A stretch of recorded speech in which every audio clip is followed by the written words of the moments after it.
Olá, Vera Fernandes, peregrina Tá? brasileira de Novo Hamburgo, no Rio Grande do Sul. É um prazer tê-la aqui como convidada no Passo del Camino, um projeto do Caminho de Santiago para o Caminho de Santiago, e é um prazer enorme tê-la aqui a falar comigo sobre o caminho e sobre as suas experiências vividas no caminho. Muito obrigado. É um prazer é todo meu. Eu considero sempre importante conversar sobre o caminho, divulgar sobre o caminho, valorizar esse caminho maravilhoso, né? Que foi e que é e que ainda vai ser para tanta gente, né? Então, vamos começar pelo início, não é? Conte-nos um pouco como é que começou a sua história com o Caminho de Santiago. A minha história com o Caminho de Santiago, na verdade, tudo eu começo assim, toda a minha história de caminhante, a princípio, antes de ser peregrina, né? Ela começa com uma ordem médica, né?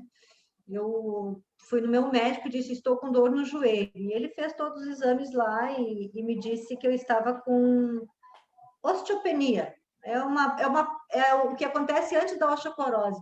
Aí, como eu nunca tinha ouvido falar, eu disse, quanto tempo eu tenho de vida, doutor? Ele disse que não era problema nenhum tão sério e tal. E eu perguntei para ele o que eu devia tomar de remédio. Ele disse, não, o teu remédio é caminhar. E nesse momento foi que eu comecei a caminhar. Eu comecei, então, participando dos grupos de caminhadas aqui da região onde eu moro, que é a região da Serra Gaúcha, que é no sul do Brasil, né? Nós temos uma serra muito cheia de caminhos, cheia de trajetos, né? Cheia de possibilidades. E eu comecei a caminhar aqui. E nesse mesmo período, eu conheci um fotógrafo português chamado Horácio Graça, que mora em Águeda, e nós já éramos amigos há muitos anos e eu sempre dizia para ele que um dia eu ia visitar Portugal para conhecer a Pateira de Fermentelos, né? Que é um lugar lindo, maravilhoso, onde os fotógrafos se reúnem no começo do dia e no final do dia para fazer fotos e saindo de lá fotos lindíssimas. E eu caminhando, eu disse, bom, eu vou para Portugal em outubro, né, que deve ser mais ou menos outono lá, vai ser o momento em que a pateira vai estar formosa, linda, maravilhosa, e eu vou para lá para fazer foto e vou aproveitar e vou fazer o caminho. E eu acho que quando eu disse isso, quando eu me dei conta do que eu havia dito, eu senti a conexão, né? A gente diz aquela coisa de sentir o chamado, né? Aí eu senti a conexão. Só que, como eu falei num grupo de caminhantes, como eu falei num grupo de amigos, aí eu tinha minha palavra, né? Então, mesmo que eu já não quisesse mais, eu tinha que levar adiante. Então, eu fui construindo e fui me empolgando e fui trabalhando essa possibilidade de fazer o caminho, até que em outubro eu realmente fui para Portugal e fiz o caminho português e conheci a pateira de Fermentelos e pessoalmente o meu amigo Horácio Graça. Né? Fantástico, muito bem. Mas Olha, nesse meio tempo entre o eu dizer para os meus amigos que eu faria o caminho e colocar o pé no avião para ir fazer o caminho, eu recebi vários chamados, vários chamados. entendo perfeitamente. Todas as coisas foram como se tudo fosse se... Ah, então tá, então agora está na hora de tu fazer o caminho. Aí as coisas se movimentaram, se encaixaram Maravilha, e tudo maravilha. aconteceu. Fico muito feliz por si. Olha, quando chegou a caminhar, lembras qual foi a sua motivação? Assim, foi tudo muito interessante, né? Porque a princípio, nós tínhamos um grupo de 10 pessoas. Depois fechamos em 4. 4 pessoas foram nesse grupo que fizeram o caminho. Eu e uma amiga e um casal de amigos nossos. Eu preparei a minha mochila com 10 quilos, certo? Eu queria levar o meu equipamento fotográfico, eu queria fazer muitas fotos. Eu sou fotógrafa também, né? Então, a minha ideia era fazer muitas fotografias. Então, eu levei uma carga excessiva, porque eu levei todo o meu equipamento fotográfico, né? Mas, assim, ao mesmo tempo, eu não, além de a ideia de fotografar muito, eu não planejei nada do caminho. Eu deixei ele como se fosse assim, eu vou fazer o caminho e ele fica aberto, né? Só que, assim, nós tínhamos uma programação que era feita pelo marido do casal, o casal que foi com a gente, o Carlão, né, o Carlos Cássio, ele é uma pessoa extremamente organizada. Então, ele organizou passo a passo do caminho, quando nós vamos chegar, onde nós vamos chegar, onde nós vamos dormir, todo o detalhamento, todo o planejamento ele fez. E ele fez um planejamento extremamente minucioso, né? Então, nós tínhamos um planejamento e eu tinha meu plano de fazer fotografia. E quando eu dei o primeiro passo, tudo isso virou nada, né? Primeiro, talvez para eles sim, porque eles mantiveram todo aquele planejamento, mas para mim não, porque aqui alguma coisa me disse assim, que tu veio para cá com um planejamento, então agora tu vai ver que o Caminho de Santiago é muito mais do que isso. O Caminho de Santiago é muito mais do que algumas fotos. O Caminho de Santiago é muito mais do que eu vou ficar aqui, aqui, aqui, aqui. E o Caminho de Santiago foi para mim muito isso. Tanto que as pessoas perguntavam no final, e aí, o que tu fez do caminho? E eu me lembro que naquela época, eu acho que era uma novela que estava saindo em Portugal, que chamava Nada Será Como Antes. Então, em cada estação de trem, tinha lá uma propaganda dessa novela, eu me parei lá junto com os atores, Nada Será Como Antes, eu disse, bom, agora responde a pergunta de vocês. Faz o caminho e nada vai ser como antes. Porque na metade dele eu já não estava mais com o meu grupo, eu já estava sozinha. E de repente eu já não estava mais ficando nas grandes cidades, eu estava ficando nas aldeias, nas cidades pequenas. E de repente, a cada dia eu tinha um ensinamento.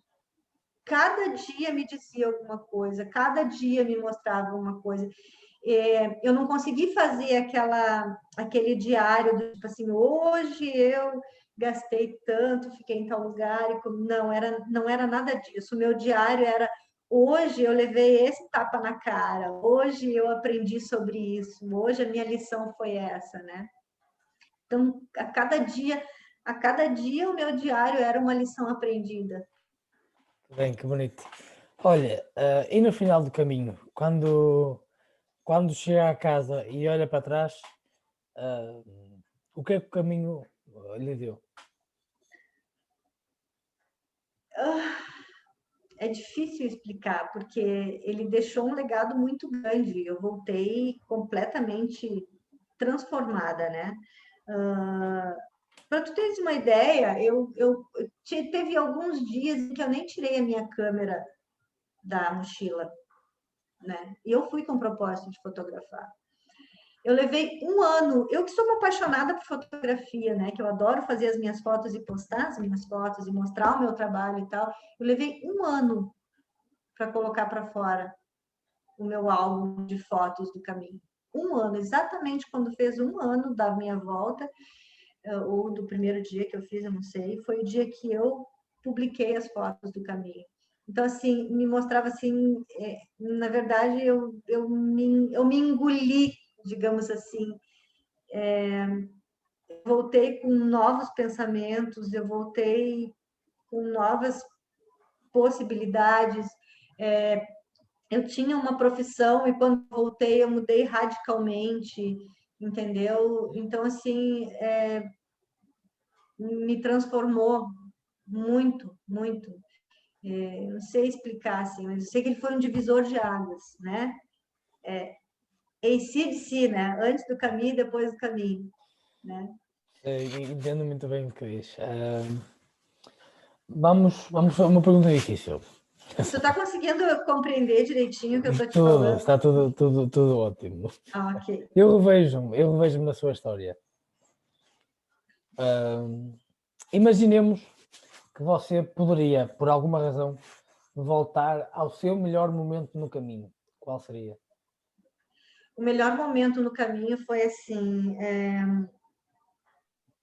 quando eu passei por Tui, eu passei por como é que eu vou te dizer? Era um mini bosquezinho assim de carvalhos e ali dentro tinham algumas pedras onde a gente podia, um círculo de pedras onde tu podia sentar, descansar. Tinha uma fruteira com frutas, tinha um potinho onde tu colocava moedinhas, um sinal de gratidão pelas frutas que estavam sendo oferecidas. E nesse lugar, na entrada desse lugar, tinha um espelho. né, numa árvore. Quando eu me olhei naquele espelho, ali eu senti que eu precisava terminar o caminho sozinha. Aquele foi um momento em que eu me senti verdadeiramente, eu não tinha mais nada, eu era só espírito, tá entendendo? E naquele momento foi o momento em que me foi dito assim, Vera, termina o teu caminho sozinha, porque tu precisa disso. Tu vai te entender contigo mesma, né? E foi o que eu fiz. E naquele momento, assim, no meu livro até eu digo que eu vi duendes, que eu vi fadas, que eu vi bruxas, que eu vi... Mas, assim, eu sentia uma energia fora do normal, uma energia... Eu não sei explicar exatamente como é, mas aquele, para mim, foi o melhor momento do caminho. Foi quando eu recebi assim essa ordem, entendeu? Termina o teu caminho sozinha porque tu tem muito a ver contigo mesma. Tu tem questões a resolver contigo mesma. E isso tu só vai conseguir se tu não tiver com outras pessoas. Tu precisa estar sozinha para tu rever isso contigo. Esse foi o momento mais significativo do caminho para mim. Fantástico, fantástico, maravilha, incrível. Nem sei o que dizer, até me deixas sem palavras. Vou-lhe pedir, se você quiser, que neste momento se puder compartilhar compartilhar em espanhol, meu Deus, partilhar connosco alguma história, alguma experiência, algum momento que eu tenha marcado muito, muito durante esses caminhos. Durante o caminho, então. Na subida de La Bruja, Sim? aquela subida terrível que tem lá, né? Nós estávamos subindo junto com a gente tinha um grupo de ciclistas. Vocês não chamam de ciclistas, né? Não, é ciclistas, sim. É Ciclistas, ciclistas, sim, sim. Então, e eles subiam assim, tinha uma moça que ela estava sofrendo muito com a bicicleta dela, né? Ela tava pesado para ela subir aquilo lá, porque era muita pedra, né, e tal. E eu perguntei para ela se ela precisava de ajuda, e aí ela olhou para mim e disse assim, não, pode deixar que a minha carga eu mesma carrego. E esse foi um momento muito interessante para mim, porque da mesma forma que, agora vamos fazer um link, vamos lá para o final do caminho, o padre que rezou a missa, na verdade eu fui 2 missas, uma atrás da outra, né? Mas o padre que rezou a missa primeira que eu fui, ele falava muito sobre a questão da nossa mochila, né? O que nós carregamos na nossa mochila? Não na nossa mochila lá do nosso caminho de Santiago, mas a mochila da nossa vida. O que a gente traz demais, o que a gente coloca que a gente não usa, o que a gente vai deixando pelo caminho, o que a gente deveria ter deixado pelo caminho e não deixou.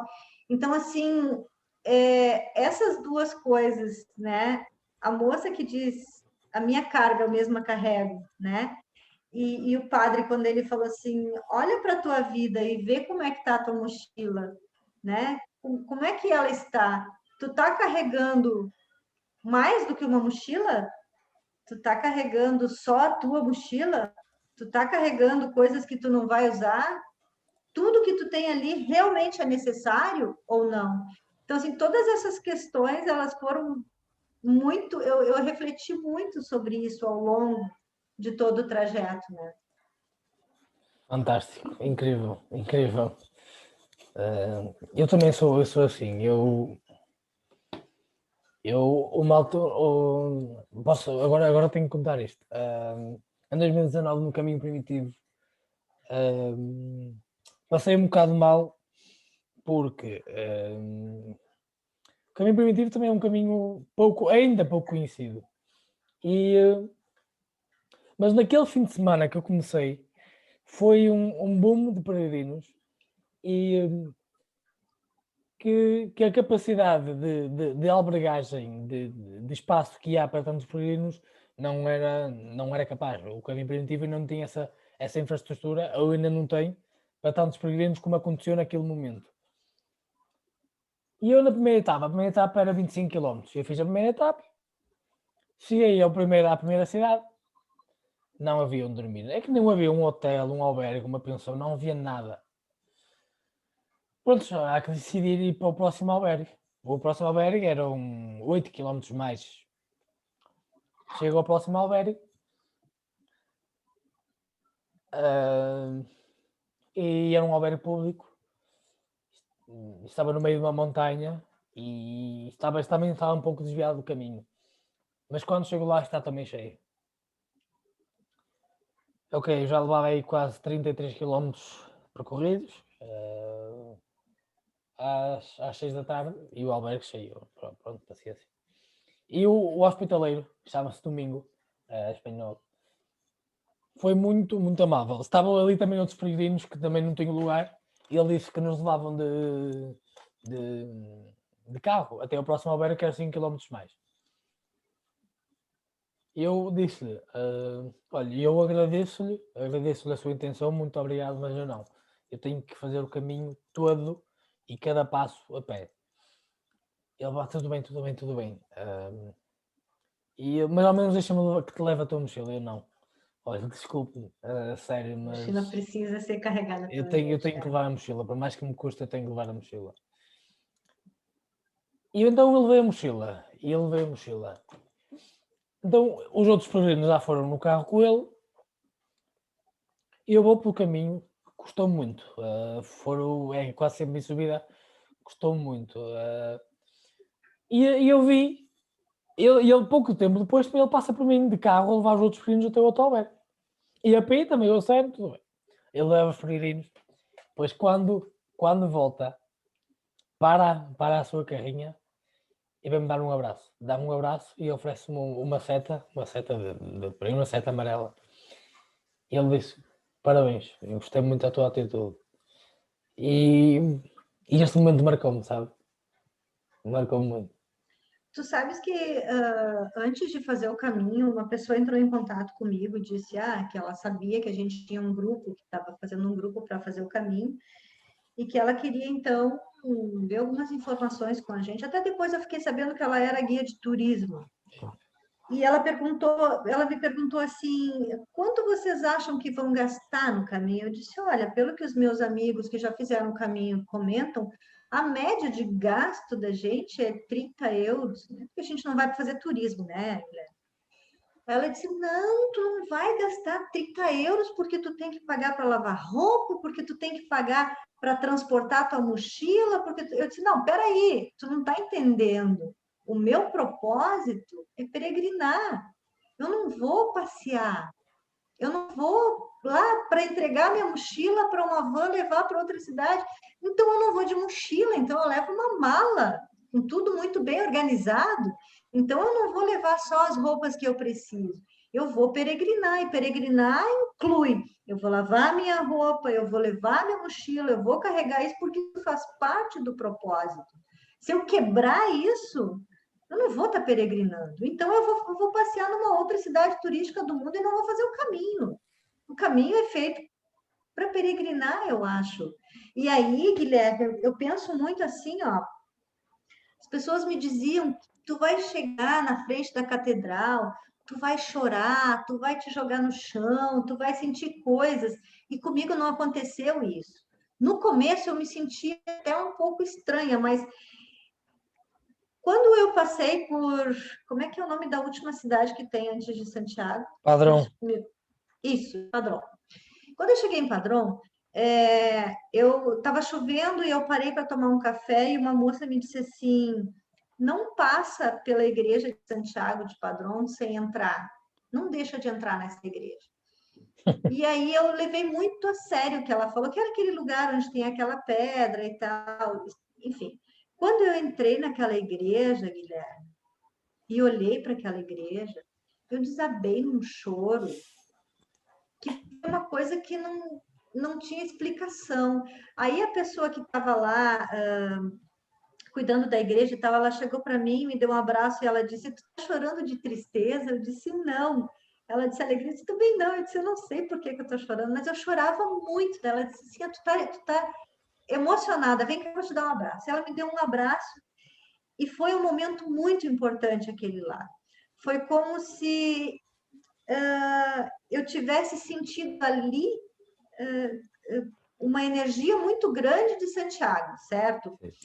E o que que aconteceu? Quando eu cheguei na Catedral de Santiago, eu vi aquelas pessoas fotografando a catedral, aqueles ônibus de turismo, e eu vou te dizer assim que eu não senti nada, entende? Perfeitamente. É, eu, Perfeitamente. eu me sinto até mal de te dizer assim, eu não senti Não se nada, sinta, não se sinta, eu não, não eu não sinta. senti, eu não senti nada, tanto assim, ó. Eu quando fiz o caminho de bicicleta, o meu primeiro caminho foi igual. Quando fiz a pé e sempre que chego em Santiago choro, sim, choro. Mas É, porque eu a primeira vez, com o meu primeiro caminho, eu posso dizer, eu não entrei na catedral. eu E entrei, sei lá, terei eu, assistido a missa e tal. eu senti-me feliz, mas não passou disso. Mas tu sabe o que que eu acho? Eu acho assim, ó, Mas depois tudo mudou. o meu propósito de peregrinação não conseguia compreender turistas na Catedral de Santiago. Tu tá entendendo? Era uma coisa Entendo. assim que parecia que não fechava. Tanto que assim, no meu livro eu tenho fotos para cada capítulo, tá? Para cada parte do livro eu tenho fotos. E a última delas não é a catedral. A última delas, eu não sei se tu ficaste no albergue do seminário menor. Fiquei no primeiro ano. No Ai, primeiro, agora já não sei mais é se é seminário maior ou menor, menor. sim, sim, é seminário É menor. aquele que tem muitos quartos. Sim, é Então, seminário menor. ali na frente do seminário menor, tem uma construção onde ficaram só as portas e as janelas. Sim, tem. Só parede com porta e janela, lembra? Parede com Lembro, porta e lembro. janela. Então, assim, ó, a minha representação do final do caminho foi aquela parede com a porta e com a janela. O que que isso significa para mim, depois de chegar na Catedral de Santiago, que seria teoricamente o final do caminho? Que o caminho não tem fim.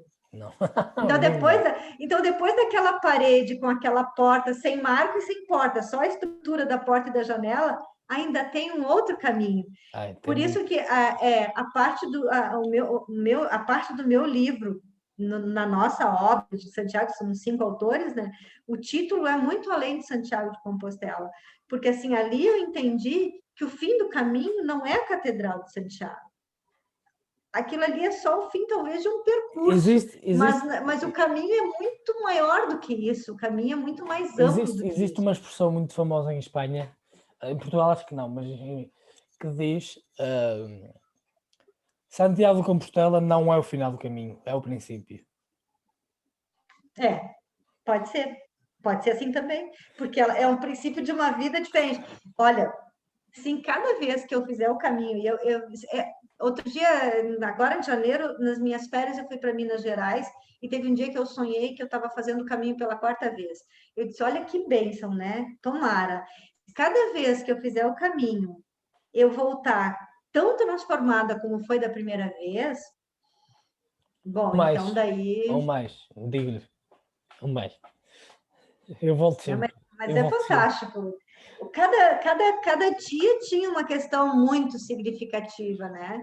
E o caminho, para mim, ele foi um abrir portas. Hoje, se tu for observar no meu Facebook, eu tenho centenas de amigos do caminho. E eu caminhei mesmo com alguns, dois ou três, talvez, que eu tenha realmente, de fato, encontrado no caminho. Os outros fazem parte de uma rede mundial de peregrinos, entendeu? E quando eles veem que tu fizeste o caminho, eles te consideram da mesma forma como tu tá entendendo? Sim, Tanto assim, ó, perfeitamente. quando eu cheguei no hotel, depois de fazer o caminho lá na Pateira de Fermentelos, a moça disse assim: tu fez o caminho de Santiago? Eu disse: fiz. Aí ela disse assim: bah, então eu acho que eu vou te dar um quarto melhor. Então, assim, tu passa a ter um certo respeito, entendeu? Diferente. Não sei, não é respeito a palavra, é outra. É uma identificação, talvez. entende? Entendo. Então, hoje eu tenho muitos amigos no mundo inteiro, pessoas com quem eu converso e pessoas que fizeram o caminho. E depois do livro também teve muitas experiências interessantes. O fato de ter a publicação na revista Compostela, para mim, foi algo assim, foi uma honra para mim poder fazer parte dessa revista com o meu texto publicado lá, né? Então, o caminho para mim foi importante, ainda é importante e com certeza vai ser muito mais. Olha, muito bem. Como você já nos falou algumas vezes, você tem um livro escrito. Você, em conjunto com cinco peregrinos mais, quatro, sim. Outro Você e passo, quatro, são cinco ao todo. Conta-nos um pouco sobre o que é o livro. O livro foi assim, é muito interessante essa coisa do caminho mexer com a gente, né? Então, nós somos 5 amigos, né? E na medida em que nós fomos fazendo o caminho, nós fomos ficando mexidos, certo? Então, a gente sentia uma necessidade muito grande de falar sobre o caminho. E para isso a gente se reunia. E um dia nós nos reunimos num café em Porto Alegre, né, para fazer uma dessas reuniões para falar sobre o caminho. E um dos autores, que é o professor Capra, é professor também, o Capra chegou e disse para a gente assim: tá, e aí vocês vão fazer o que com as informações do caminho? Né? Ele questionou a gente: vocês vão fazer o que com isso? Né? E aí ficou por aquilo ali, surgiu a ideia do livro e tal, e agora eu vou contar um segredo, tá? Talvez ninguém saiba ainda. Como essa história do livro não se desenrolava, né? E eu também sou diagramadora, então eu sou jornalista, então eu seria uma pessoa interessante para compilar todos os textos e fazer a diagramação do livro e tal. Então, assim, como as coisas não andavam, o Capra me convidou para almoçar e nós almoçamos, a gente almoçou no Mercado Público de Porto Alegre e eu tomei muito saquê naquele dia, né? E aí o Capra até hoje diz que ele precisou me dar um porre de saquê para que eu pudesse levar adiante a história. Mas, enfim, aí a gente conversou, eu e ele agora, né, brincadeiras à parte, a gente conversou e aí a gente começou, fizemos o projeto e aí numa caminhada a gente apresentou para as autoras, ó, o projeto está aqui, vamos lá? E aí começamos a escrever o nosso livro. Fantástico. Cada um contou do seu relato. Maravilha. E nós tínhamos o propósito de fazer um grande lançamento, né? Que não foi possível em função da pandemia, né? Tivemos que nos reinventar, né? Aprender a usar as ferramentas que nós tínhamos e lançamos numa live no dia 25 de julho, no dia de Santiago. Maravilha, fantástico. Quem me dera tê-la conhecido antes, senão também tinha visto. Estamos quase a chegar ao final, Vera, mas antes uma última pergunta. O que é que você diria a um peregrino que vai fazer o caminho por primeira vez? Duas coisas básicas. Primeiro, não se programe para nada, né? O caminho, por si só, ele te dá todas as ferramentas que tu precisa para dar o próximo passo. Tudo que tu precisa fazer quando chegar no caminho é dar o primeiro passo. Dado esse primeiro passo, nada vai te bloquear para que tu possa fazer o próximo passo, o próximo passo. Imagina eu que não tinha programação nenhuma, que não tinha conhecimento nenhum na Europa, que não falava nenhuma outra língua a não ser o português, que não tinha projetado nada, que não sabia absolutamente nada e, de repente, eu me perdi dos meus amigos, né? Ao mesmo tempo que eu sabia que eu tinha que terminar sozinha, eu não sabia como. Então, foi o momento em que eu tive que tomar as minhas decisões dentro do caminho. E eu tive ali todo um amparo das pessoas de quem eu precisei de ajuda, e todas elas me ampararam até que eu consegui andar com as minhas próprias pernas. Então, assim, não precisa ter medo de fazer o caminho e não se programe para nada, porque quando tu chegar, vai bagunçar tudo. nada daquilo que tu te propôs vai acontecer o que tiver que acontecer, e o que tiver que acontecer vai implicar, talvez, na mudança radical dos teus planos, e aí tu vai ver que tudo aquilo que tu planejou, nada daquilo era o que tu precisava mexer dentro do caminho de Santiago. E o outro conselho que eu daria, faça o caminho sozinho. Ainda que tu queira fazer uma segunda vez com uma pessoa, uma terceira vez com outra pessoa, uma quarta vez com um grupo enorme de amigos, faça o caminho sozinho. Porque se o propósito vai ser fazer uma peregrinação, e aí, independente de qual religião tu cultua, de qual, né, ou mesmo se for um ateu, eu conheço ateus que me disseram que voltaram transformados, não convertidos, mas transformados. Então, assim, independente de qualquer coisa, fazer o caminho de Santiago é voltar-se para dentro de si, né? A gente caminha com Santiago. Vera, É melhor que se faça sozinho. Chegamos então ao final. O meu muito obrigado por esta nossa conversa, foi incrível. Eu que Quero muito agradeço. agradecer e quero que saiba que tem aqui um amigo mais próximo de si. Muito obrigado. Ótimo, obrigada.